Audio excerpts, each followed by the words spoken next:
This is Joshua Hart from JTH Boxing, and today I have the pleasure of being joined by Stefy Bull. Stefy, thank you for joining me today. How are we doing? I'm good, thank you. You good? I'm doing very well. I'm very honored to have you here on the channel today. And without further ado, let's Yeah. get straight into this. So the first thing I want Yeah. to look onto is 2 weeks ago in Telford, you had two fighters out. You had Yeah. Chapman and then Jason Cunningham. Overall, as a team, I'm sure it was a great night for you with both your fighters getting another win under their belt. How was the whole night for yourself? It was fantastic. I mean, uh, a bit of frustrating for Raven as their original opponent, who should have had an 8-week training camp for, became ill 10 days before the fight. So Queensbury did a fantastic job bringing in a world-class fighter, a former world champion, with just 10 days to go, who were fit, training for the fight herself. She really stuck in there and gave Raven the rounds, and that was the most mature I've seen Raven. So really happy for her. She put on a very mature performance, very high paced, but at the same time calculated. So yeah, I think she's developing really good. She's a genuine world class featherweight, and she could not be too far away from a world title fight. I think 2 or 3 fights more, developing maybe a couple of, while I've got Amanda Serrano, who's undisputed at that weight, maybe a couple of training camps against Southpaws, gear up for them kind of fights would be good. So yeah, really happy for Raven. She works ever so hard, and it's I'm very proud that I delivered her the opportunity to be the face at Queensbury on female boxing, as there were no females over there. So I'm proud to deliver her that opportunity, coming on really well, and I'm happy with how the progression is coming. Jason, nice to get him back after what's happened with Tete. Devastating. Jason had been in a very dark place, pulled himself through.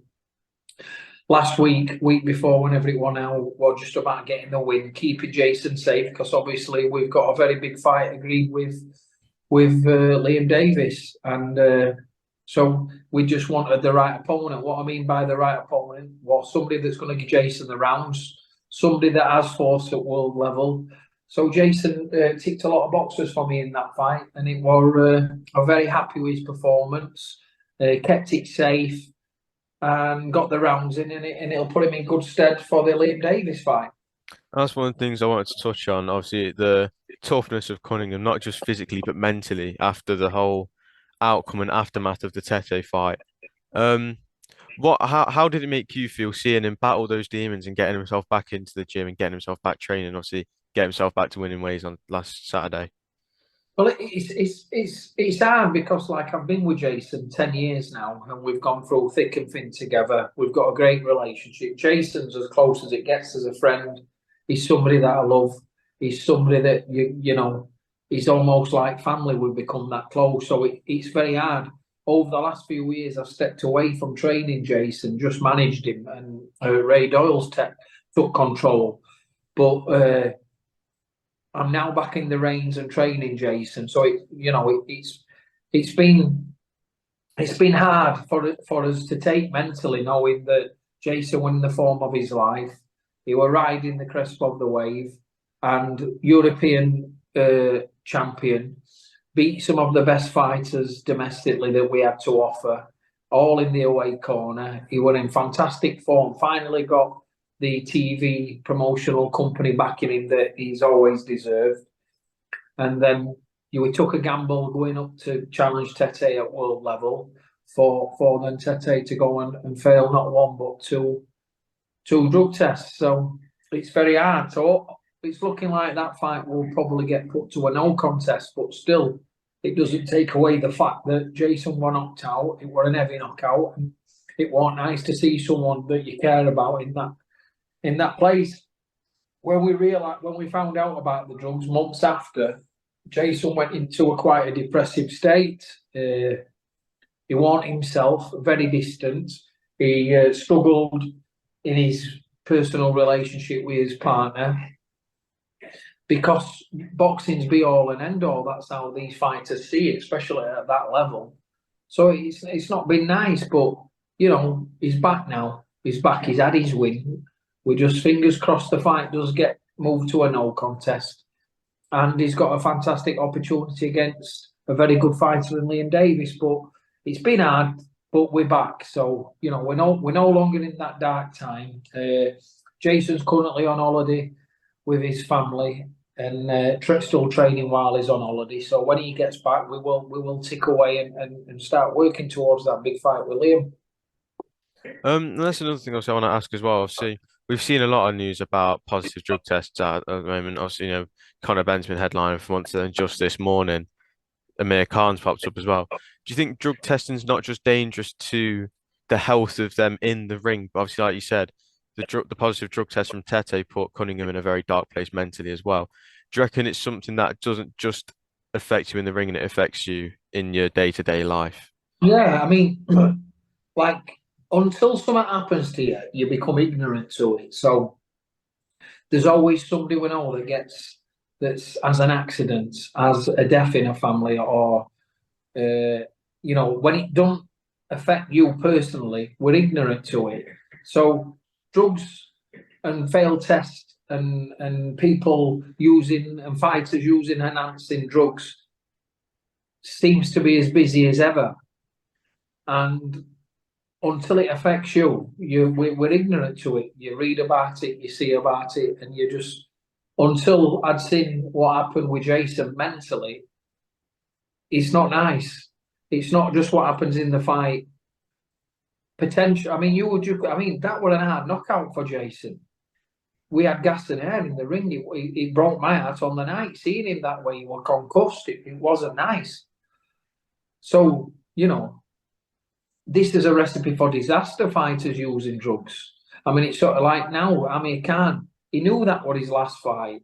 Let's hope he wasn't, he's going to be putting his hands up and saying it was an accident or whatever else happened. But at the same time, it's as if he knew it was his last fight. And we can only judge evidence or go on what we know. And there's always 2-3 sides to every story, that motto. So I always sit back. I never have an opinion on other people's business. But seeing it, like you say, with Jason, it wasn't nice. It was in a dark place. And I know until something strict happens in boxing, people seem to keep using. Would they use if they were just a no-nonsense ban? You get caught, no boxing, ever. Would people use them? Maybe that's only the way to cut it out. Like, if they want a clean sport, well, if you get caught cheating, you're potentially putting somebody, like, let's not beat around the bush here. Boxers are putting their lives on the line. They're willing to put their lives on the line. I've been a fighter myself, and fighters walk into that ring, they're putting their life on line. And if somebody's using enhancing drugs, that they're willing to kill another fighter. Is that how we're looking at it? Because they're cheating. And maybe the only way or the only solution where this would fizzle out is if they just put simple career life bans. Maybe that's the solution, because 2-year ban here, there, or whatever don't seem to be deterring fighters. So crazy. The whole thing's crazy, but it seems it's becoming more popular, and it's been, just in the last few months we've had Tete, we've had the Conor Ben situation, and now we've got the Nigel Ben situation, and it just don't seem to go away. So, everybody stop being naughty. Well, that's a good way to put it. It's a great way to put it. So now moving on to obviously a bit of a brighter thing. You mentioned the Liam Davies fight. So that's one of the things I've got wrote down. When could we expect to see that fight? Because originally, when I saw it in the British Border That's Control, going to happen in summer. That'll happen in summer, June, July time. and will that be in Telford more than likely, or Yeah, in Telford, yeah. obviously how are we approaching training for that fight? So Liam Davies is a great fighter, but at the same time, Jason Cunningham's a great fighter. I think it definitely sets up for a really good fight. But how are we preparing for that? So I know it's very early days still, though. It's two of the best fighters in Europe. That's what it is. Both same attributes, both tall and rangy. I'll tell you a story. Liam Davis, when he won his English title on a matchroom card, I think it was beginning of pandemic, if I'm correct. I get on well with Errol Johnson. He's somebody that I respect in boxing, his manager, and somebody that I get on well with. And the night he won the English title, I text messaged Errol and said, "You've got a great little fighter there." He reminded me of Jamie McDonnell, who I used to coach when Jamie became world champion. Good attributes, tall, rangy, good engine, big at the weight. And it's funny how it turns out now, you know, after giving somebody that compliment, I've got to sit and study him and try and have my man prepared for the victory. But listen, it's a great fight. I think it's a 50-50 fight. And when it comes down to it on the night, it'll be about the tactics. They're very similar fighters. It's going to be high paced, and you know, the best fighter will win. So moving on, I want to talk about Terri Harper. She's in for arguably the fight of her life in just under 2 months' time in Dublin. Obviously, originally from what it looked like at first, the fight was scheduled to be in Sheffield on a Dalton Smith on the card, but now it's in Dublin instead. What's it like as a team to see her get a chance on such a big stage, headlined by two terrific women as well? Well, Terry's been on the big stage now for the last couple of years. She's been on some of the big shows. She's been lucky enough to fight as chief support on a couple of Katie's cards now. But the event, the magnitude of this event is going to be absolute levels of whatever else we've been on. Katie is an absolute icon in Ireland and Dublin, her hometown. When you think that they were pushing to go Croke Park for 80,000, now we're going to an 8,000 arena. Them tickets are going to be like bloody gold dust. It's going to be, you know, she's that big of a star. She can't walk down the streets in her own country. So to be on this card with Terry in such a big fight herself, it's it's pinching stuff, because Terry's very grateful. She came into boxing on the back of the likes of Katie. She's seen inspiration from Chantel, who's a great fighter, and you've probably got arguably two of the best females on the planet tossing it up for two-weight undisputed. Katie's going for an opportunity at two-weight undisputed, and Chantel is undisputed. That fight is absolutely maniac. It's better than the original fight for me. It's harder than the original fight for me. And I think if there's one fighter on the planet that can beat Katie, it's Chantel. So she's not coming in here with Katie with an easy fight or an easy peg that she could have had. She's come straight into probably the hardest fight. So to be on the card and be lucky enough to be amongst all that on fight week is brilliant. But it's a big opportunity for Terry, because she's growing into this weight division, and with the opportunity not to fight Jonas for undisputed, we did ask Eddie and Matchroom for the next best available big fight, which becomes Cecilia Brækhus. So Brkhus is #1 in the division on BoxRec. She's not called the first lady for anything. She's the first undisputed female world champion. She's 1,000,000% a future Hall of Famer for female boxing, and it's an honour to be sharing the ring with such an iconic female fighter. Yes, people will go on about her age. That seems to what we get with the social media trolls, and that's you can never make any of them happy. I think Cecilia is like 41, but when you look at it, Jonas is 39. Nobody mentions Jonas's age when she's coming into fights. I think McCaskill is 38, 39, if I remember rightly. It seems to be the peak in women. The women's boxers are more at the mature end. Katie Taylor's 36. So it is still a massive fight for the fact that Cecilia is a massive name. She's only lost 2 fights to the same person, one albeit they say with controversy. Could have gone either way. Both fights she's lost have arguably been able to go either way. So it's not an easy fight. Like, you know, it's one that we've got to be switched on for, and it's very exciting to be. I've got a feeling that it could well be similar to the Eva Wallstrom fight that Terri won when she were only 23 years old. It were kind of the passing of the baton, and I think Terri's youth, a natural speed, and that will to really want to win could be the telling factor in this fight. But listen, there's that, it's not over till it's over, and Cecilia's got an opportunity at the big time again. Terri is a big name in female boxing, and a win will propel Cecilia into the twilight years into mega fights and mega money herself. So it's got the ingredients of a good fight, and we're very excited for it. And how's preparation going so far? Obviously, there's still a long time until the fight. How's training camp going for Terri so far? Yeah, it's good. She can have cake on a morning, cake for dinner, cake for tea. She just loves cake now. She's up at them weight, so she just sits eating cake and watches everybody else training in gym. Yeah, it's working hard, focused, excited. Training's going good. We're just ready to start the sparring stage now, so we're going to be looking at starting sparring for next week. And yeah, it's been a long camp because Terri's dates have been going back from February to March to April, then to May.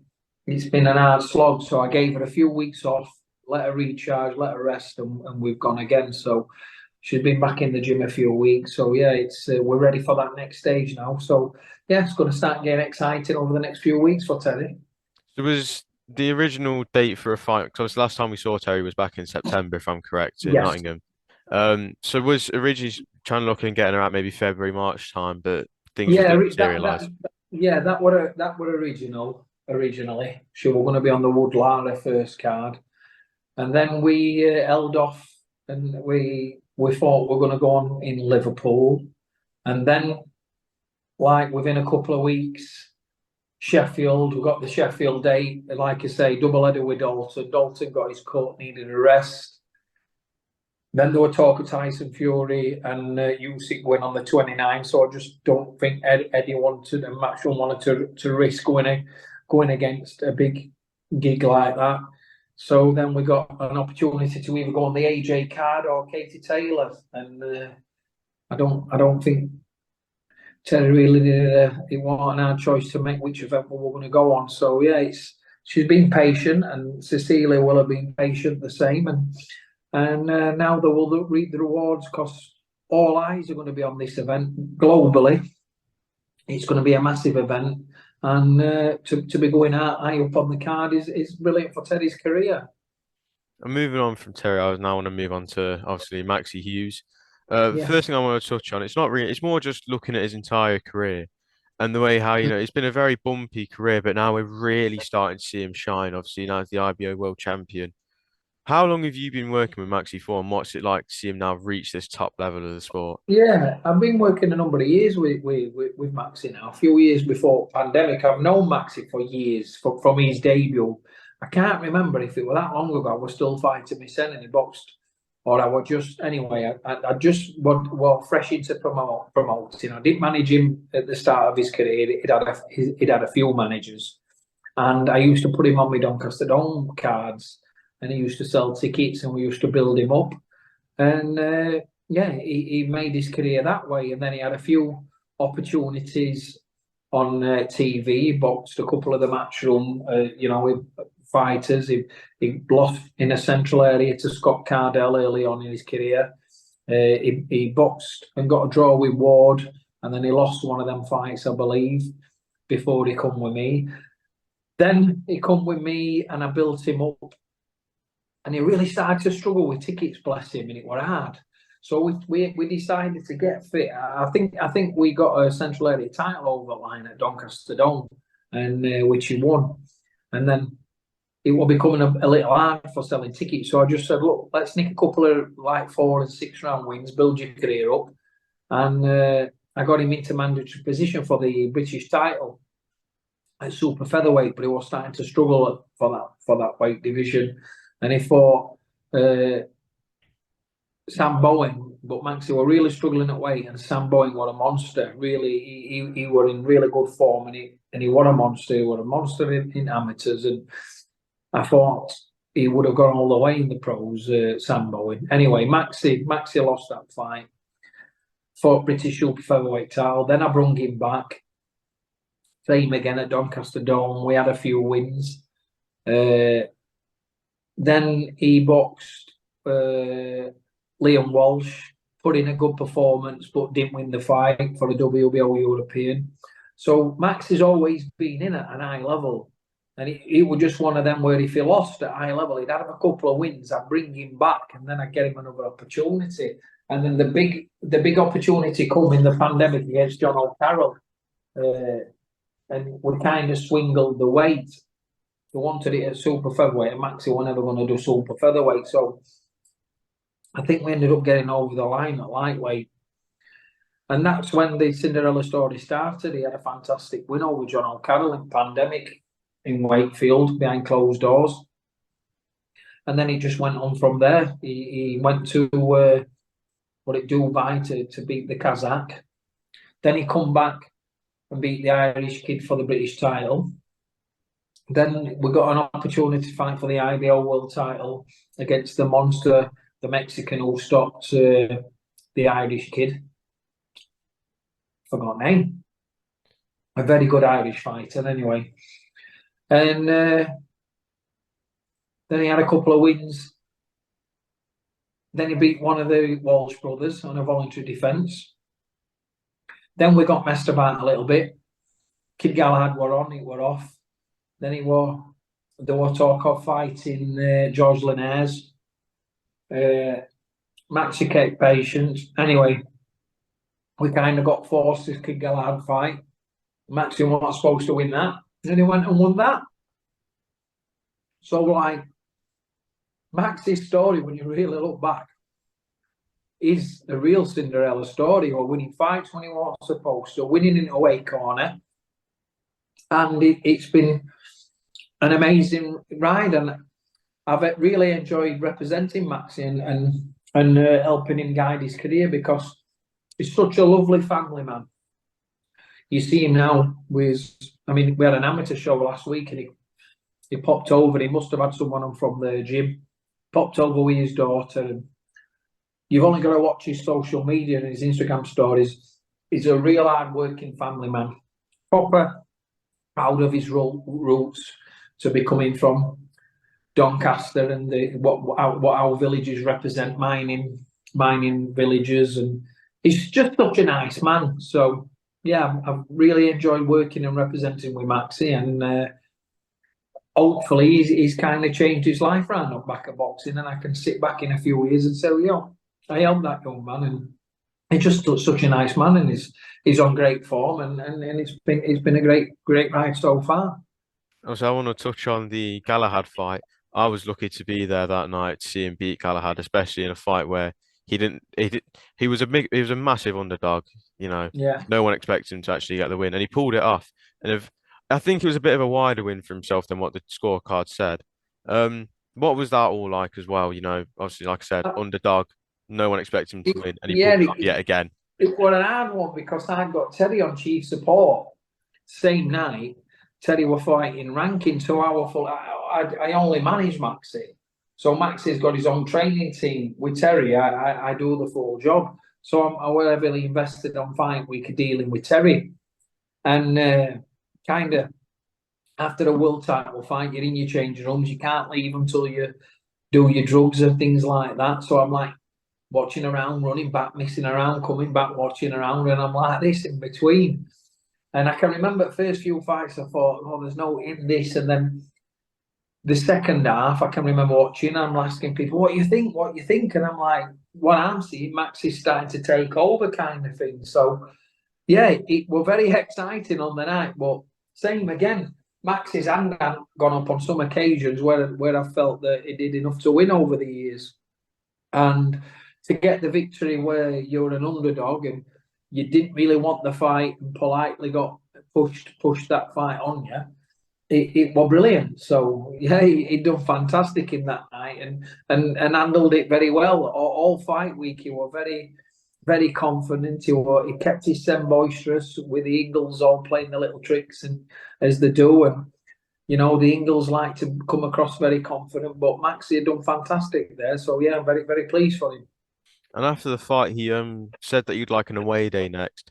We've seen a few rumors on social media that it's George Kambosos next. Is there Yeah. any sort of, can you give us any sort of hints or anything as to what's next for Maxi? Yeah, well, I mean, I think the cat's out of the bag with the Kambosos thing. A fight has been agreed with Kambosos. We're just waiting for a date now for Maxi. So yeah, I mean, big opportunity. I think Maxi and Kambosos will be for a mandatory position by the IBF, and all Maxi wants is he wants to fight one of the best. He's come this far, and he just wants to test himself. He wants to test himself against a big name. He's full of confidence. I'm telling you, Maxi thinks he can beat anyone.